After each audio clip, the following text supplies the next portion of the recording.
Kita berdoa. Firman-Mu kekuatan, Firman-Mu kuasa, Firman-Mu kebenaran, Firman-Mu kasih yang menyelamatkan, membebaskan, menuntun, dan memelihara kami.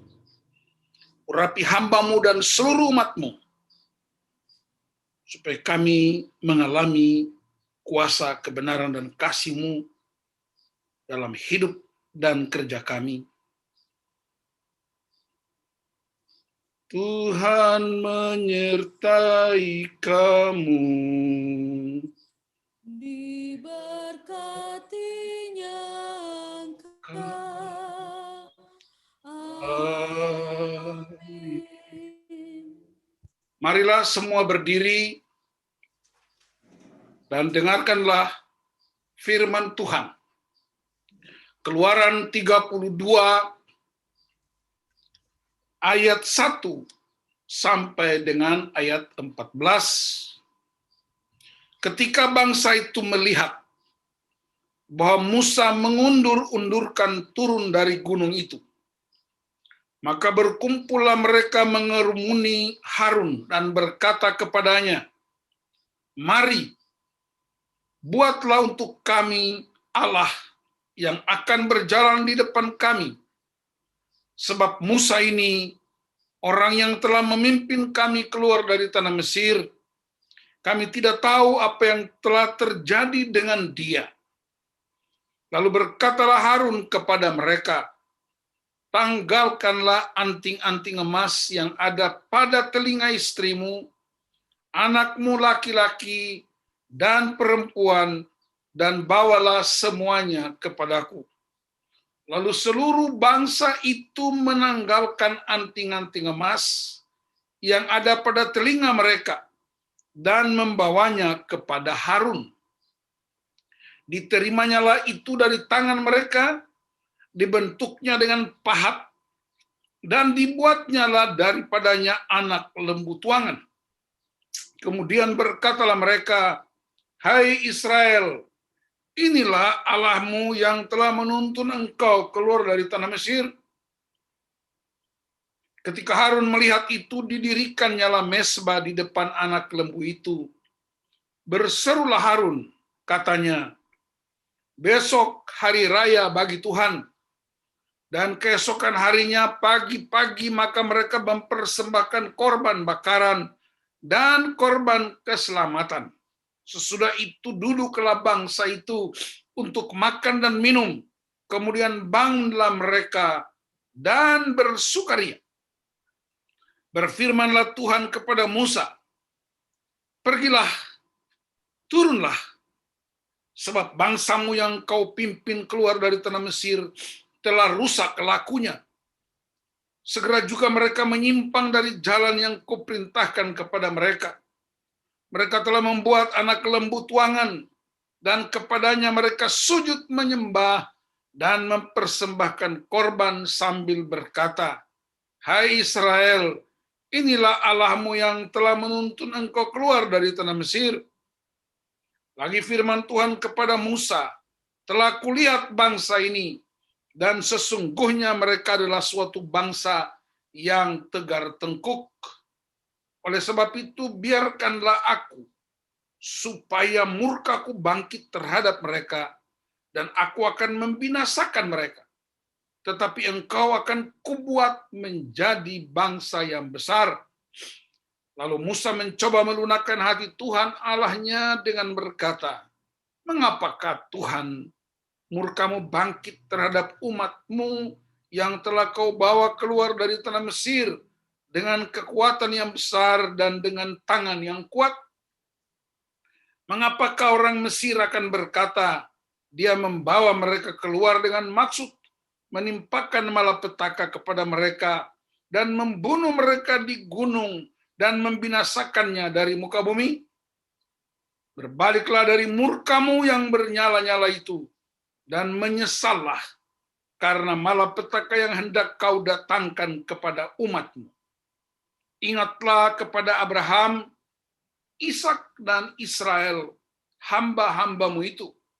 Sebab kepada mereka engkau telah bersumpah demi dirimu sendiri dengan berfirman kepada mereka, aku akan membuat keturunanmu sebanyak bintang di langit, dan seluruh negeri yang telah kujanjikan ini akan kuberikan kepada keturunanmu, supaya dimilikinya untuk selama-lamanya. Dan menyesallah Tuhan karena malapetaka yang dirancangkannya atas umatnya. Kita lanjut ke ayat 32 dan 33. Tetapi sekarang kiranya engkau mengampuni dosa mereka itu, dan jika tidak, hapuskanlah kiranya namaku dari dalam kitab yang telah kau tulis. Tetapi Tuhan berfirman kepada Musa, siapa yang berdosa kepadaku, nama orang itulah yang akan kuhapuskan dari dalam kitabku. Demikianlah bagian firman Tuhan. Terpujilah Tuhan Yesus Kristus, dimuliakanlah Allah Bapa, Allah Anak, dan Allah Roh Kudus, ketiga yang esa. Haleluya.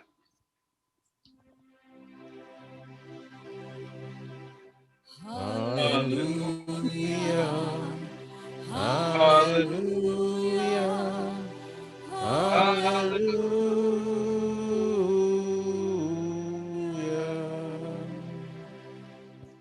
Jemaat dipersilakan duduk kembali. Saudara-saudara yang dikasihi Tuhan Yesus Kristus, hari ini Minggu tanggal 11 Oktober 2020 adalah perjalanan perayaan Hari Pekabaran Injil Indonesia yang disebut HPII. Minggu lalu kita menikmatinya dengan meja perjamuan kudus. Dan tema yang ditetapkan gereja ialah pekabaran Injil dengan cara menolak sinkritisme. Jadi saudara-saudara, saya ingin menerangkannya dengan sangat hati-hati dan pelan-pelan untuk kita mengertinya, sebab materi semacam ini tidak cukup dihotbahkan 20 menit, 30 menit. Dia perlu diajarkan dalam berbagai kelas pemuritan. Tapi baiklah kita gunakan waktu ini untuk mengerti. Pekabaran Injil itu panggilan ilahi. Pekabaran Injil itu penugasan Kristus. Pekabaran Injil itu warisan yang patut dilanjutkan oleh setiap orang percaya. Dalam berbagai situasi dan keadaan. Bahkan Alkitab berkata, baik atau tidak baik waktunya. Mengapa Injil itu perlu diberitakan? Karena Rasul Paulus mengatakan itu di dalam Roma pasal 1 ayat 16. Aku mempunyai keyakinan yang kokoh bahwa Injil adalah kekuatan Allah yang menyelamatkan orang percaya. Bahasa aslinya, Paulus berkata, aku tidak malu memberitakan Injil di tengah-tengah kekuatan Imperium Romawi, di tengah-tengah kebanggaan orang Yahudi, dan juga kebanggaan orang-orang Yunani. Jadi saudara-saudara, itulah Injil itu yang begitu dahsyat. Injil itu Allah. Injil itu berinkarnasi menjadi manusia dalam diri Kristus dan diam di antara kita. Jadi itu saudara-saudara, itulah Injil itu yang selalu setiap generasi pergantian abad terus dikumandangkan. Dia bernama Injil Kerajaan Allah. Tetapi saudara-saudara, kita juga sadari bahwa dalam perkembangan manusia ada sejumlah Injil baru yang muncul. Dan salah satu yang paling dominan dalam masyarakat kekristenan namanya Injil sinkritisme. Karena itu saya akan terangkan dengan singkat apa itu sinkritisme menurut tema kita dalam pemberitaan Injil. Gereja mesti menolak sinkritisme. Kalau begitu, mari kita lihat apa itu sinkritisme. Dalam etimologi bahasa, sinkritisme itu dari dua istilah, yaitu shin, tulisannya S-Y-I-N, dan kretiosein, yang artinya mencampurkan elemen-elemen. Nah, sinkritisme itu sendiri artinya perpaduan, pencampuran berbagai macam paham, kepelbagaian aliran, dan segala sesuatu dengan tujuan untuk menemukan keseimbangan. Nah, dalam pengajaran Kristen, ternyata sinkritisme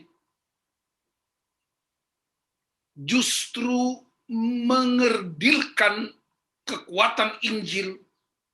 Sinkritisme justru menggeser otoritas kebenaran firman Allah. Dan sinkritisme ini tidak hanya terjadi di kalangan gereja dan kekristenan, tapi sinkritisme itu luas pengertiannya. Dia bisa terjadi dalam dunia seni, dalam dunia musik, dalam dunia ekonomi, dalam dunia politik, semua bidang itu ada pencampuran.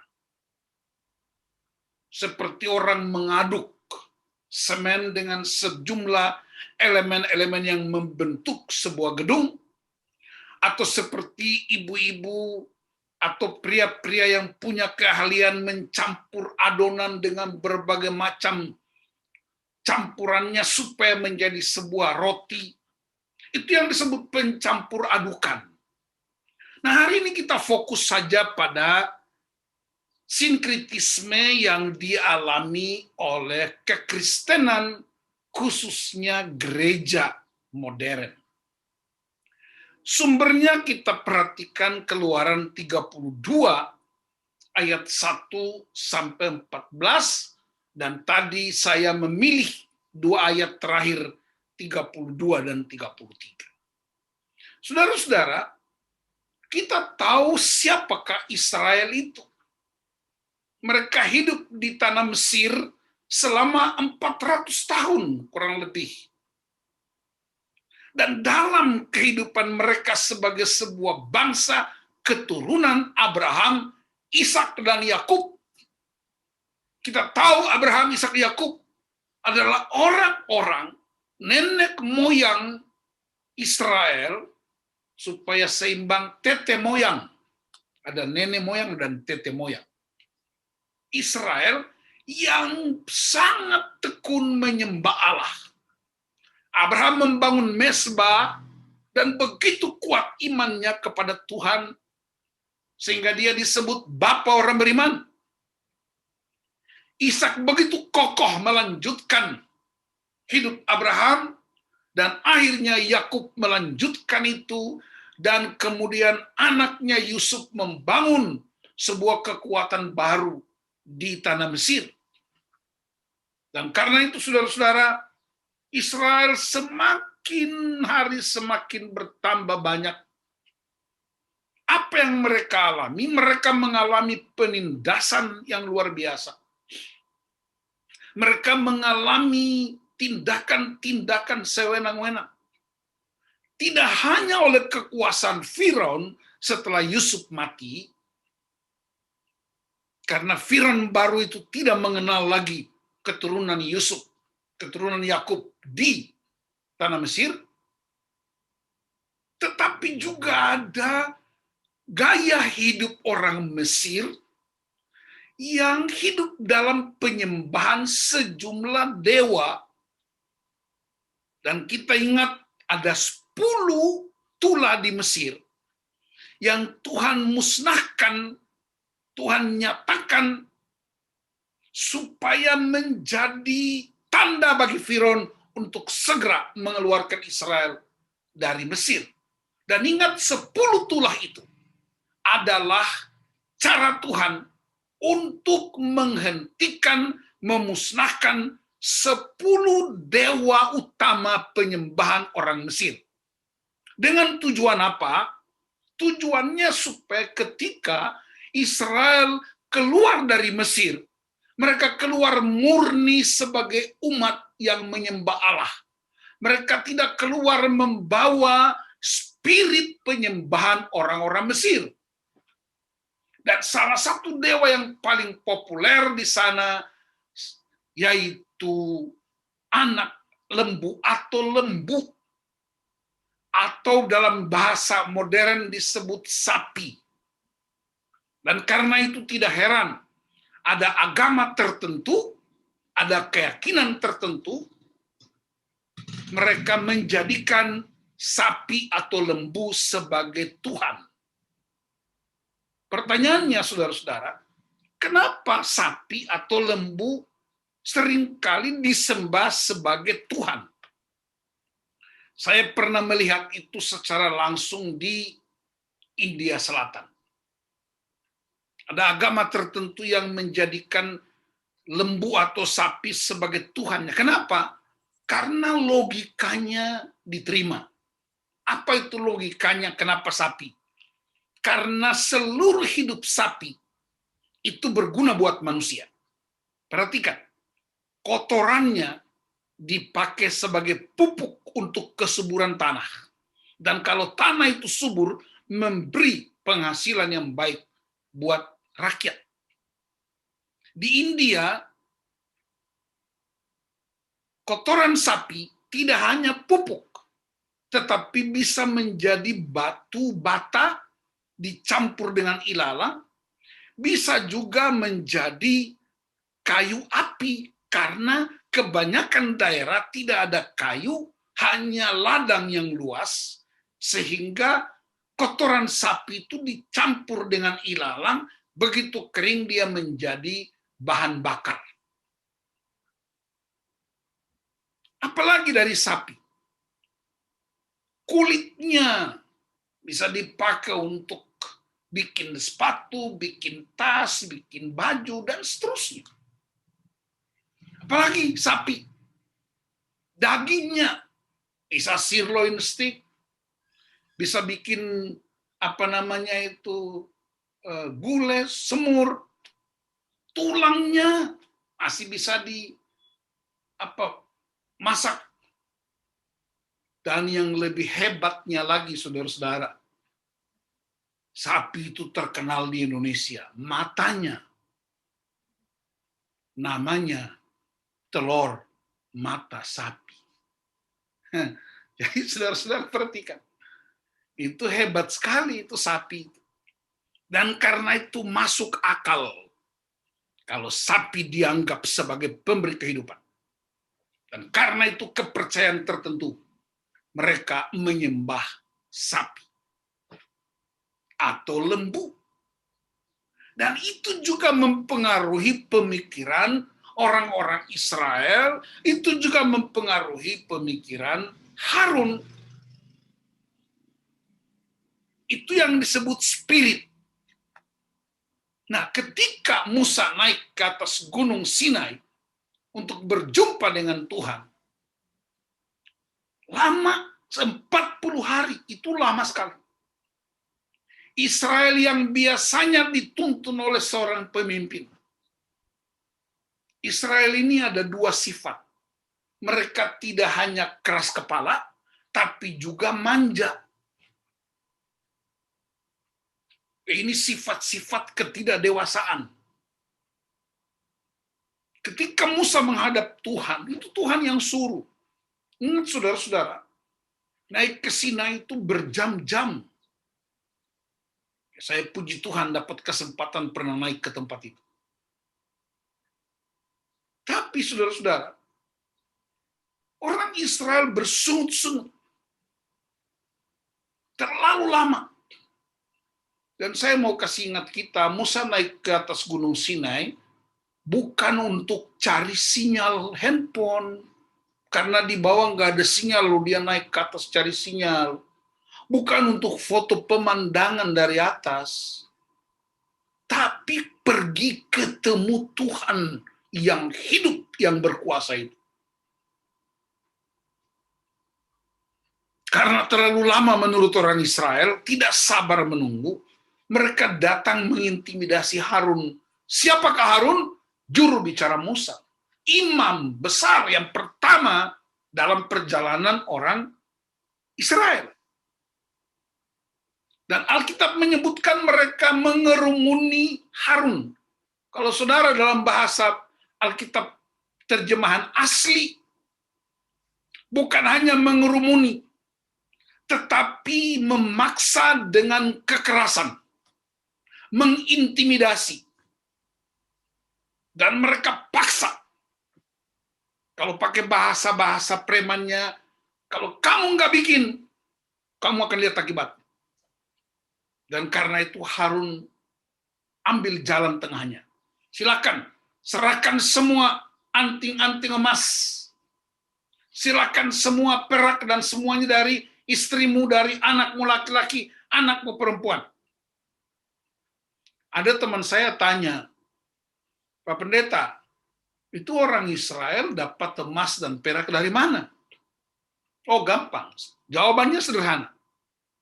Selama 7 tahun waktu Yusuf memimpin, ada kelimpahan.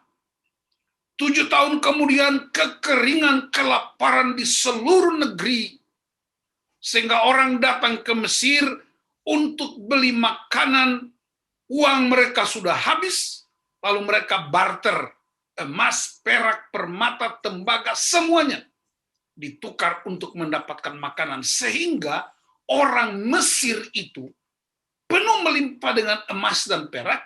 Ketika Tuhan keluarkan Israel, dia melunakkan hati orang-orang Mesir untuk menyerahkan emas perak kepada orang-orang Israel yang keluar. Dan itu kekayaan mereka. Dan karena itu saudara-saudara, Harun kemudian membangun anak lembu. Perhatikan, anak lembu tuangan. Alasan kenapa anak lembu, tadi saya sudah terangkan di awal. Mereka bersukaria. Harun memberi kesan yang sangat kuat. Dia kompromistis. Dia tidak punya ketegasan. Dan dia biarkan umat ini menyembah patung buatan tangannya sendiri. Apakah Allah tahu? Allah melihatnya. Dan Allah suruh Musa turun. Turun karena bangsa itu buruk kelakunya. Jangan halangi aku. Aku akan binasakan bangsa ini. Saudara-saudara, banyak orang salah mengerti. Allah tukang marah. Musa tukang marah. Yesus tukang marah. Mereka tidak marah. Mereka sedang mengembalikan standar kemuliaan Allah. Dengan cara menghentikan kejahatan, dengan cara menghentikan dosa, dengan cara menghentikan kelakuan yang buruk. Yesus waktu mengusir orang di Bait Allah, dia tidak marah seperti manusia marah, tapi dia sedang mengembalikan kemuliaan Allah di Bait Allah. Musa begitu marah sehingga dia lemparkan 2 loh batu. Musa tidak marah seperti kita. Dalam beberapa penafsiran teologis disebut marah kudus. Marah kudus artinya dia tidak marah karena amarah emosinya, tapi dia sedang mengembalikan kembali kepada standar Allah yang benar. Dan Allah ingin supaya Israel kembali ke standar ini. Aku Allahmu dan engkau umatku. Itu janji kita ketika kamu keluar dari Mesir. Tapi mereka justru ingin lihat dengan mata telanjang. Padahal Alkitab berkata, berbahagialah orang percaya sekalipun tidak melihat.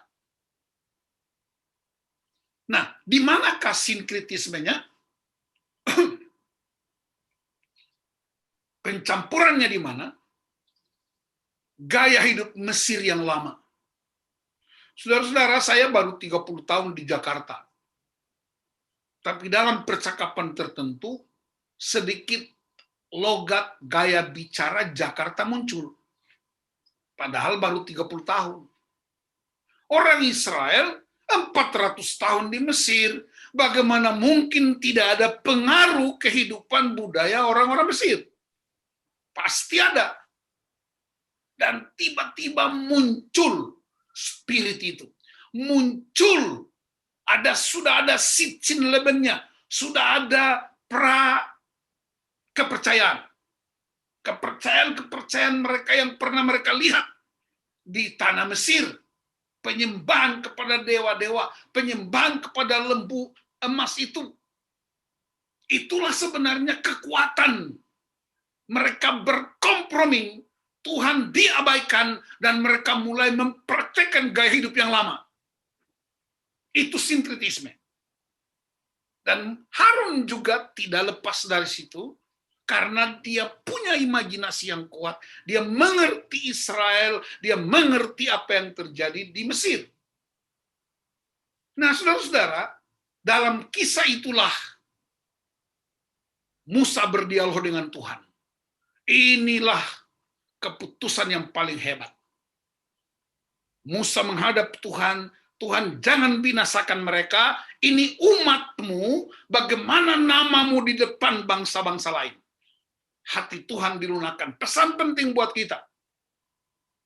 Doa-doa kita, doa firman yang pernah saya ajarkan, doa orasio, menggunakan firman untuk seolah-olah mengingatkan Tuhan. Hancur hati dari Tuhan untuk mengasihi umatnya karena dia ingat perjanjiannya. Lalu Musa datang kepada Tuhan dan dia berkata, Tuhan, ampunilah dosa mereka ini. Jika tidak, hapuskanlah namaku dari kitab yang kau tulis. Saya pernah khotbah ini beberapa belas tahun lalu di sebuah kota. Begitu saya turun dari mimbar, ada seorang dari Kei, orang Tual. Dia datang salaman sama saya. Dia bilang, Pak Pendeta, tadi Bapak bilang kalau Tuhan tidak ampuni dosa kami, maka sebaiknya Tuhan hapuskan nama Pak Pendeta dari kitab kehidupan. Saya mau tanya, memang nama Pak Pendeta tertulis di kitab kehidupan? Jadi dia bercanda, tetapi itu pesan buat saya. Saya mesti pastikan bahwa saya punya nama di dalam buku kehidupan, sehingga ada garantinya. Dan Musa minta Tuhan, hapuskan dosa mereka. Ini yang disebut pemimpin yang pasang badan, bukan buang badan. Ini yang disebut pemimpin yang bertanggung jawab atas kehidupan umatnya, bukan membiarkan mereka menjadi korban sia-sia. Tetapi Tuhan itu adil dan dahsyat. Pada ayat 33, Tuhan bilang, siapa yang berbuat dosa, nama dialah yang akan dihapuskan dari kitab kehidupan. Jadi saudara-saudara bisa memperhatikan betapa hebatnya Tuhan itu. Tidak semua orang, ternyata yang mati hari itu 3.000 orang. Ingat, 3.000 orang mati. Tapi dalam peristiwa Pentakosta, 3.000 orang bertobat terima Tuhan Yesus Kristus. Peristiwa-peristiwa itu punya kesinambungan. Nah, karena itu saudara-saudara, kita bersyukur kepada Tuhan. Allah begitu adil. Dan karena itu mereka kemudian berjalan, lanjutkan perjalanan mereka. Sekarang pertanyaannya, apa yang terjadi di perjanjian baru ketika kita bahas sinkritisme? Saudara-saudara, di Alkitab pernah terjadi, yaitu ketika Rasul Filipus memberitakan Injil Kerajaan Allah di Samaria. Dan apa yang terjadi di sana? Ketika dia beritakan Injil dan ada seorang dukun di sana yang bersedia menerima Tuhan Yesus, dia disebut punya kuasa besar. Dalam Kisah Para Rasul 8 ayat 4-25 diceritakan, tukang sihir itu kemudian bertobat terima Yesus. Dan ketika murid-murid mendengar bahwa Samaria sudah dilawat Tuhan, mereka mengutus Rasul Petrus pergi ke sana, dan mereka ketika menumpangkan tangan, banyak orang dipenuhi Roh Kudus. Dan saudara perhatikan, sinkritismenya mulai muncul. Tukang sihir yang tadinya bertobat terima Yesus, dia mau beli kuasa pengurapan supaya praktek itu berlangsung. Jadi sudah terima Yesus, sudah bertobat menerima Kristus, tetapi dia masih menggunakan kuasa itu untuk mempraktekkan gaya hidup yang lama. Tetapi Petrus dengan tegas, "Enyahlah engkau, kamu pikir karunia Allah dapat dibeli?" Petrus tegas, dia tengking itu tukang sihir itu, dan dia melepaskan kuasa itu. Jadi di sini butuh ketegasan, pencampuran budaya, pencampuran kepercayaan-kepercayaan yang lama. Kita lihat juga di dalam Kisah Para Rasul 17, ketika Paulus menghadapi penyembahan berhala yang terjadi di Efesus, dia dengan tegas menolak semuanya. Bahkan Yesus sendiri pernah menegur dengan keras dalam kitab Markus pasal 7, ayat 6, 8, 9. Dia menegur orang-orang Farisi ahli-ahli Taurat. "Mengapa kamu menyembahku tapi hatimu tidak terpaut kepada Bapakku? Kamu lebih mendengar dan memelihara adat istiadatmu daripada kamu mendengar firman Allah." Jadi Yesus tegur dengan begitu keras. Nah, mari kita perhatikan. Saudara-saudara bisa bikin daftar sendiri, dan kalau saudara temukan daftar itu, segera telepon Ibu Pendeta, segera telepon saya, lalu kita doa pelepasan, melepaskan kuasa. Karena dia ada di dalam imajinasi kita. Dia begitu kuat mempengaruhi kita. Tuhan keluarkan orang Israel dari Mesir. Tuhan hanya butuh 1 malam. Dan Israel keluar dari Mesir.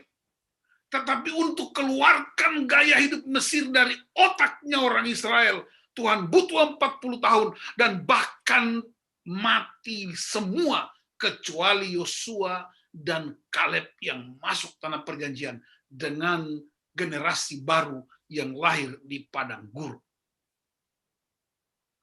Jadi kita ini, seorang hamba Tuhan namanya David Powson, dia bilang keluaran kita itu 2. Keluar dari Mesir, tapi juga keluar dari dosa. Keluar dari Mesir ditandai dengan tiang awan, tiang api. Tetapi keluar dari dosa ditandai dengan salib. Karena itu mari kita periksa hidup kita. Apakah dengan sadar atau sengaja, atau tidak sadar, kita punya kebiasaan-kebiasaan lama yang masih kita praktekkan sekalipun kita sudah percaya Yesus. Saya kasih contoh praktis supaya saudara bisa temukan.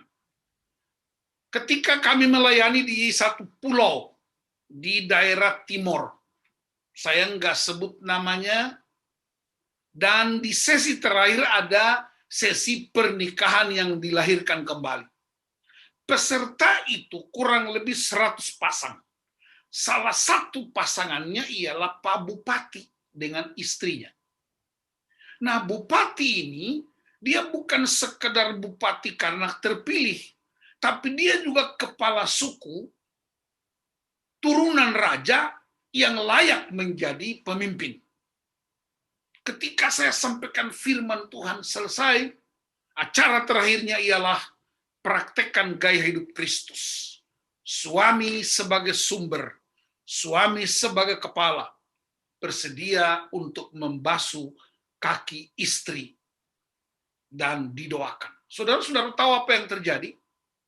Seluruh peserta, banyak yang sudah menangis, mereka berlutut di depan istrinya dan mulai ambil baskom yang kami siapkan, airnya, dan mulai basuh kaki istrinya. Tapi Pak Bupati tetap berdiri di depan istrinya. Istrinya sudah nangis-nangis. Lalu saya dekat ke Pak Bupati dan saya tanya, Pak, kenapa enggak lakukan?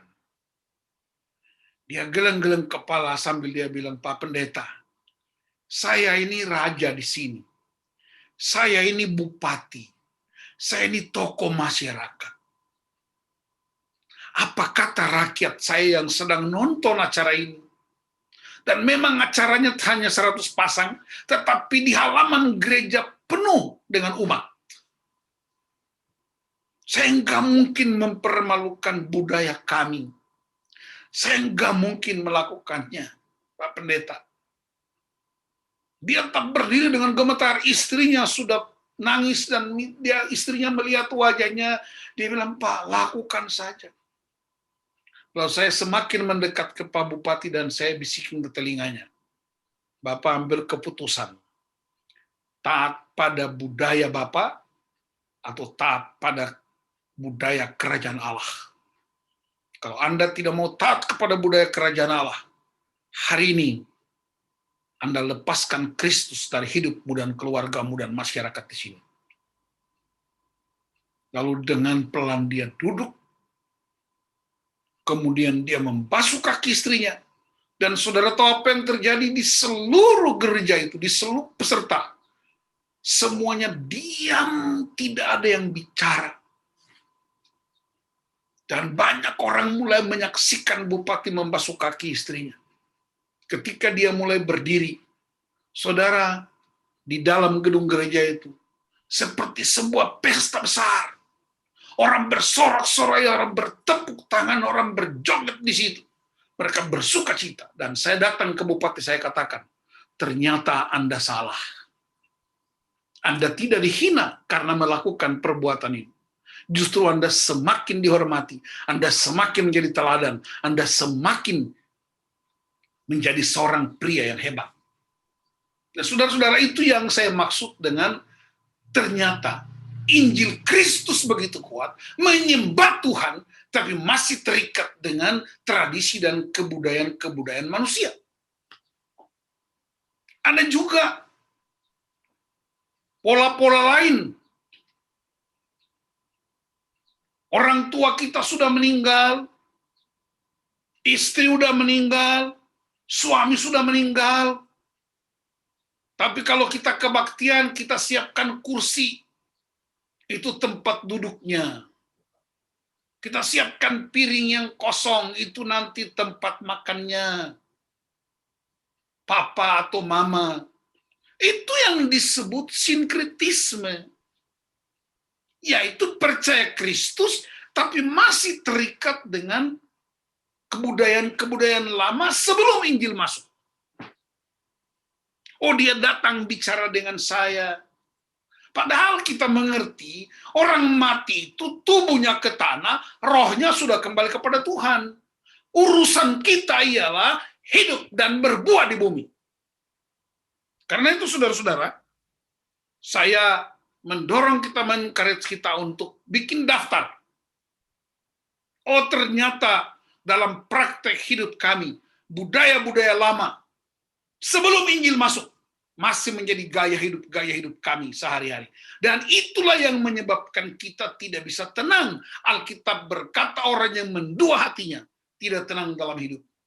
Ada budaya 40 hari, itu budaya tertentu ketika ada orang saudara kita meninggal, ada ibadah 40 hari. Apa itu? Itulah sinkretisme. Ada budaya 100.000 hari. Ada budaya pergi ke kuburan untuk bicara-bicara dengan orang di kuburan. Itu yang menyebabkan terjadi kematian rohani. Dan Rasul Paulus dengan tegas berkata, Injil itu kekuatan Allah. Injil itu kebenaran Allah. Injil itu kuasa Allah. Injil itu kasih Allah.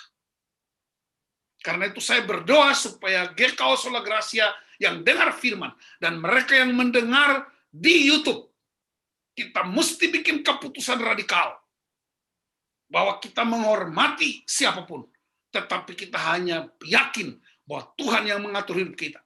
Bukan ciptaannya yang mengatur kita. Oh, rumah harus menghadap ini.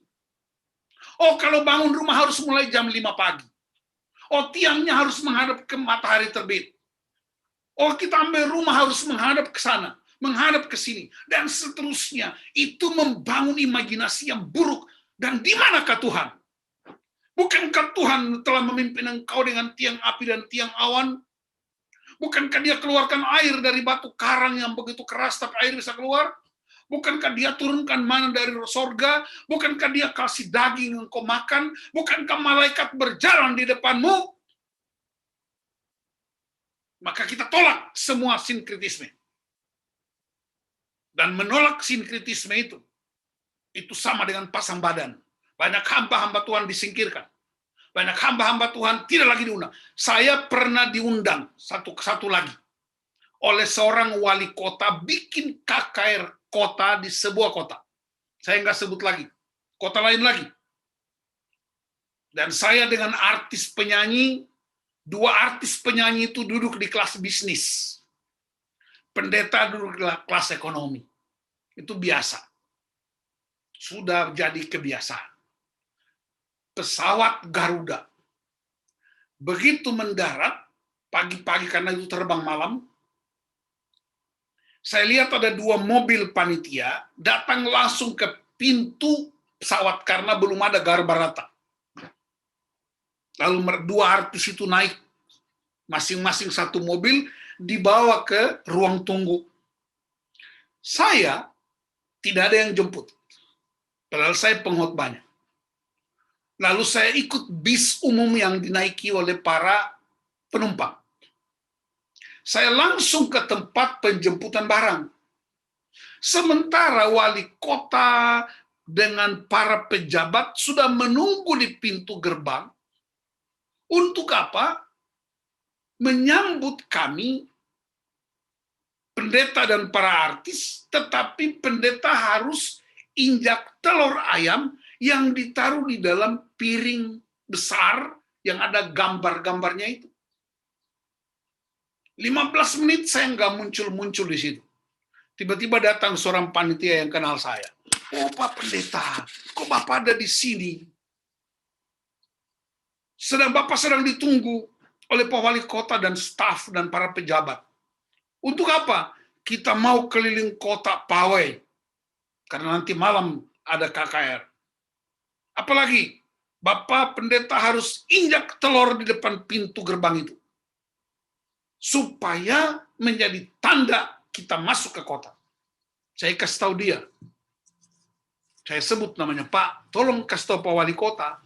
Saya minta telurnya dan piring itu. Untuk apa? Telur itu jangan diinjak. Direbus untuk dimakan. Dibikin omelet, ngapain diinjak? Piringnya kasih buat saya pergi pajang dia sebagai sebuah hiasan. Waduh, Pak, saya nggak berani. Pak Pendeta aja, saya datang. Saya bilang, Pak Wali Kota, di depan semua orang. Saya mohon maaf, saya menghormati. Kalau Bapak suruh saya injak telur ini, saya tidak mau. Karena ini tidak betul. Kalau saya suruh saya pawai, saya tidak mau. Dan kalau malam ini KKR dibatalkan, saya tidak bisa berkhotbah, saya juga siap. Akhirnya saudara tahu apa yang terjadi? Seluruh rencananya batal. Tetapi KKR tetap jalan. Telurnya saya ambil, dan saya kasih masuk di kantong jaket saya. Mereka lihat. Piringnya saya bilang ke panitia, saya mau bawa ke Jakarta dan barangnya ada di rumah. Untuk jadi pajangan. Piring bagus. Piring gede. Lalu kemudian malamnya habis KKR, saya tunjukin prinsip-prinsip firman Tuhan. Besok paginya wali kota ajak untuk jamu makan pagi. Dan saya terangkan. Ini prinsip-prinsip kerajaan Allah. Ini firman Tuhan. Tetapi apa yang terjadi? Sejak saat itu sampai sekarang, saya tidak pernah diundang lagi untuk datang pelayanan di tempat itu. Haleluya. Memang Injil itu harganya mahal. Konsistensi kita untuk jaga firman. Periksa di rumahmu, periksa gaya hidup istrimu, periksa gaya hidup suamimu, periksa gaya hidup orang tuamu, periksa gaya hidup kita. Apakah Kristus lebih utama daripada semua budaya-budaya yang hidup dalam masyarakat yang tidak sepadan dengan Injil? Tidak semua budaya bertentangan dengan Injil, tapi ada budaya yang bisa kita gunakan untuk menjadi pintu masuk pemberitaan firman Allah. Di suku tertentu, orang lebih takut kalau dibilang tidak beradat. Kalau tidak bertuhan, biasa aja. Tapi kalau tidak beradat, itu ngeri. Di budaya tertentu. Di kampung kami, di Tanimbar, di Pulau Selaru, kalau ada orang baru masuk desa, mereka harus berjalan keliling desa dari depan ke belakang, kemudian mereka tikam tanah, tanam itu sirip pinang, terus ada doa-doa orang-orang tanah. Dan waktu kami pulang, pertama kali bawa Ibu Liur dan anak kami Anson, upacara itu dilakukan. Ya, saya menghormatinya, tapi dalam kerja saya tengking itu, tidak benarin. Katanya kalau nggak bikin nanti mati. Buktinya kami nggak mati-mati sampai sekarang masih hidup. Jadi saudara-saudara, gereja mesti tegas. Kristus Yesus adalah Tuhan dan Juru Selamat. Allah yang hidup dan berotoritas. Jangan menyembah semua kebiasaan lama yang bertentangan dengan firman Allah. Jangan hidup dengan budaya-budaya yang menolak firman Allah. Justru kita harus tolak sinkritisme. Tidak bisa kompromi dengan kebiasaan-kebiasaan lama yang menggeser kekuatan Allah. Saya mau tegaskan hari ini, Injil itu kuasa Allah yang menyembuhkan. Injil itu kekuatan Allah yang menyelamatkan. Injil itu kebenaran yang membebaskan kita dari Mesir dan membebaskan kita dari dosa. Dan harganya salib Kristus. Dan karena itu, mari kita praktekkan. Caranya gimana? Bikin daftar. Tidak usah berdebat. Pakai firman sebagai filternya. Daftar praktek-praktek sinkritisme yang dilakukan oleh gereja, yang dilakukan oleh keluarga-keluarga anak-anak Tuhan. Bahkan ada hamba-hamba Tuhan yang ikut mensponsori perlakuan semacam itu. Kita tolak ke dalam nama Yesus, karena hanya Allah dalam Kristus, hanya Yesus Kristus Tuhan dan Juru Selamat menjadi kekuatan yang dahsyat dalam perjalanan iman kita. Tuhan menolong gereja, Tuhan menolong kita untuk tolak sinkritisme, dan kita murni berdasarkan firman Allah. Tuhan Yesus memberkati saudara-saudara dan memberkati kami dan memberkati gereja. Haleluya. Amin. Mari tundukkan kepala. Kita serahkan firman ini buat kekuatan Allah.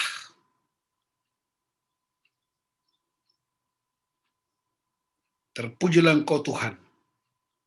Kami tolak sinkritisme, tapi kami junjung tinggi kebenaran Injil sebagai kekuatan Allah di dalam nama Tuhan Yesus.